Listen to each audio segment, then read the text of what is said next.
बिस्मिल्लाहिर्रहमानिर्रहीम। इससे पहले भी हमने कुछ किताबों के बारे में बहुत ज़्यादा डिस्कशन की है, जिसमें पर्टिकुलरली जो नोआ हरारी की हमने किताबों को एक सीरीज़ के साथ डिस्कस किया। पहले हमने सेपियंस पर बात की थी, उसके बाद होमो डियूस पर बात हुई, उसके बाद 21 lesson for the 21st century पर बात की गई। लेटर ऑन हमने डिस्कस किया नेक्सस को,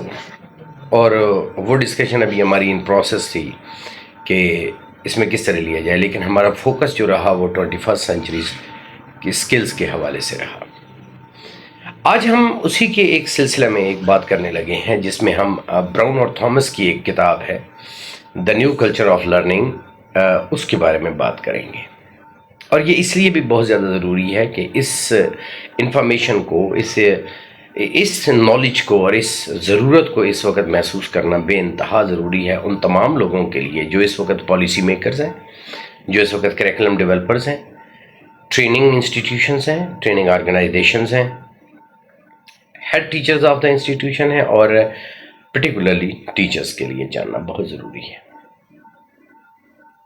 मुझे आइंस्टाइन की एक बात बहुत अच्छी लगती है कि हम एक ही तरह का एक्शन करते हैं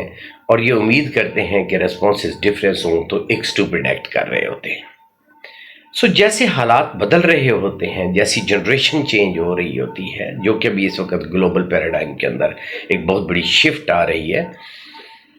ख़ासतौर पर पिछले 50 सालों के अंदर, तो ऐसी सूरत में एक नहायत ही अहम ज़रूरत महसूस की जा रही है कि टीचर्स को अपने स्टूडेंट के साथ इंटरएक्टिव डिज़ाइन में बहुत ज़्यादा अवेयर होना चाहिए।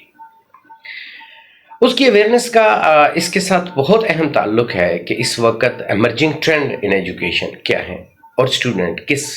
डिज़ाइन में अपने आप को कल्टीवेट कर रहा है। एक वक्त था जब स्टूडेंट के पास सिर्फ एक ही सोर्स हुआ करता था और वो टीचर होता था। वहाँ से वो इंफॉर्मेशन लेता था, घर में आता था, दूसरा सोर्स होता था जो सिर्फ सपोर्टिव एंड कर उसके साथ होता था। लेकिन वो जो ओबीडियंस लेवल था, जो लर्निंग के लिए एक्सेप्टेंस लेवल था, वो सिर्फ और सिर्फ उसके लिए टीचर था। मैं अक्सर ये कहा करता हूँ कि बस ऐसी स्टेजेस में देखा गया है कि the student think the teacher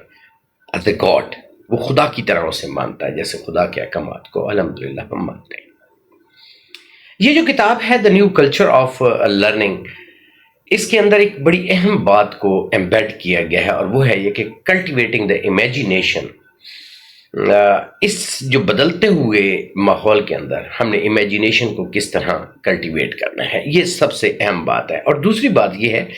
कि इस वक्त वर्ल्ड इस बात पे डिटरमिन है कि जो हमारे ट्रेडिशनल और रिजिड मेथड्स ऑफ टीचिंग थे वो लर्निंग के लिए अभी फिट नहीं है। इसलिए अगर हम ये चाहते हैं कि हमारे स्टूडेंट से हमें डिज़ायर्स आउटकम मिलें, तो ऐसी सूरत में हमें अपने डिज़ाइंस को, जो अपने टीचिंग डिज़ाइंस हैं, उनको भी बहुत ज़्यादा चेंज करने की ज़रूरत है। I am not talking about the only elite class organisations या इंस्टीट्यूशंस की बात कर रहा हूँ। वेरी लोअर लेवल पर भी अगर हम चले जाते हैं, ग्रास रूट लेवल पर भी चले जाते हैं, तो ये इफ़ेक्ट जो इस वक्त टेक्नोलॉजिकल एलिमेंट का हुआ है, ये ट्रिकल डाउन हुआ है तो फार फ्लंग एरियाज के अंदर बैठे हुए बच्चों पर भी। इस किताब के अंदर हमने जो मुख्तलिफ चीज़ें देखी हैं, हम इन्हें इस पर्सपेक्टिव में देखेंगे कि हम अपने एजुकेशन सिस्टम में इनको कैसे एम्बेड कर सकते हैं। आज इसका एक इंट्रोडक्टरी सेशन है और इंशाल्लाह इसके साथ डिटेल में हम एक एक इसके चैप्टर को डिटेल के साथ डिस्कस करेंगे, ताकि अगर कोई टीचर अपने इंस्टीट्यूशन के अंदर या हेड ऑफ द इंस्टीट्यूशन अपने इंस्टीट्यूशन के अंदर ऐसा लर्निंग कल्चर डेवलप करना चाहता है तो उसके लिए एक पर्टिकुलर गाइडलाइन अवेलेबल। ये बुक जो है ये 6 चैप्टर्स पर मुहित है, जिनमें सबसे पहला चैप्टर है the changing landscape of the learning, कि इस वक्त लैंडस्केप जो है लर्निंग का वो चेंज हो गया है। आपका स्टूडेंट किसी और पर्सपेक्टिव में सोच रहा है, आपका स्टूडेंट किसी और डायमेंशन में सोच रहा है, आपका स्टूडेंट कुछ और चाहता है कि उसे इस तरीके से डील किया जाए। आप एक बात टर्म जो है उस पर मेरी पहले भी डिस्कशंस हो चुके हैं, जिसे हम डोपामिन की बात करते हैं, कि हम उसे डोपामिन के इस पर्सपेक्टिव में किस तरीके से इस लैंडस्केप के अंदर एडजस्ट करते हुए उसको बेहतर तरीके से पढ़ा सकते हैं, उस तक उस नॉलेज को हाँ, एक और बात भी बहुत अहम है कि नॉलेज का जो प्रीवियस कंसेप्ट था वो ये था कि नॉलेज जो है वो जस्ट मियर एक इंफॉर्मेशन का सिस्टम है। नहीं, actually information is not a knowledge कि आपके पास कोई इंफॉर्मेशन होती है और ये आपका नॉलेज होता है। उस इंफॉर्मेशन को किस तरीके से इंटरप्रेट किया जाता है और उसको कोलैबोरेटली हम किस तरह किसी क्रिएशन में लेके जा सकते हैं, दैट बिकम्स अ नॉलेज। पहली बात तो यह है कि लैंडस्केप ही चेंज हो रहा है, लर्निंग का लैंडस्केप चेंज हुआ। दूसरी बात यह है कि the role of imagination and play. इस वक्त बच्चा अपने जहन में बहुत सारे ऐसे ख्यालात रखता है जो कि इस लैंडस्केप से बाहर निकल के आते हैं, यानी out of the box thinking वो लेके हमारे पास आ रहा है। प्रीवियस हमने ट्रेनिंग करवाई थी critical thinking and problem solving, उसके अंदर भी हमने इस बात को एम्बेड करने की कोशिश की थी कि बच्चों को क्रिटिकली अभी थिंकिंग की तरफ लेके जाना चाहिए, क्योंकि वो जितना उस वक्त तक क्रिएटिव नहीं हो सकता जब तक कि वो क्रिटिकल थिंकिंग के पर्सपेक्टिव में नहीं जाता।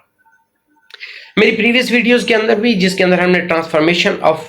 चाइल्ड के बारे में जब बात की गई थी, तो उसके अंदर भी हमने ये कहा था कि 4 पिलर्स हैं जिनके जरिए वो उसकी इमेजिनेशन को, क्रिटिकल थिंकिंग को एनहांस कर सकते हैं ताकि वो इमेजिनेशन एंड क्रिएटिविटी की तरफ जा सके।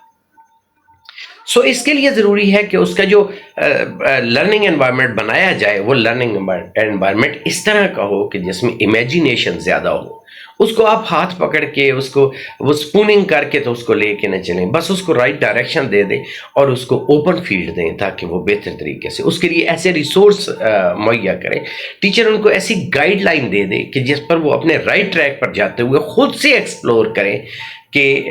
इस चीज़ के बारे में उनका क्या लर्निंग डिज़ाइन बनता है। That's a very important. ये चीज़ एम्बेड करने के लिए ज़रूरी है कि बच्चा अब टेक्स्ट फॉर्मेशन से निकलता चला जा रहा है,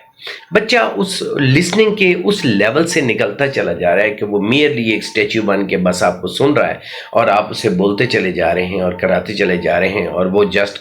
क्रैमिंग कर रहा है, रट्टे मार रहा है और उसके बाद वो जस्ट उसको वोमिट कर रहा है पेपर के ऊपर। That is not the enough of the day,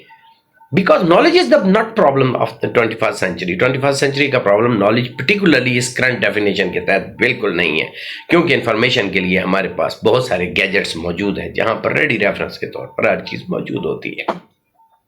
सो इसको ऐसे एक एनवायरनमेंट से गुजारा जाए जिसके अंदर ये बेहतर लर्न कर सकता है, और वो एनवायरनमेंट सिर्फ और सिर्फ ये हो सकता है कि हम उसे लर्निंग के डिज़ाइन में लेके जाएं थ्रू प्ले, जिसे हम जॉयफुल लर्निंग की बात करते थे कि हम उसे जॉयफुल लर्निंग की तरफ देखें, क्योंकि इमेजिनेशन और प्ले दोनों आपस में एक दूसरे के साथ इंटीग्रेटेड हैं, एक दूसरे के साथ जुड़े हुए हैं।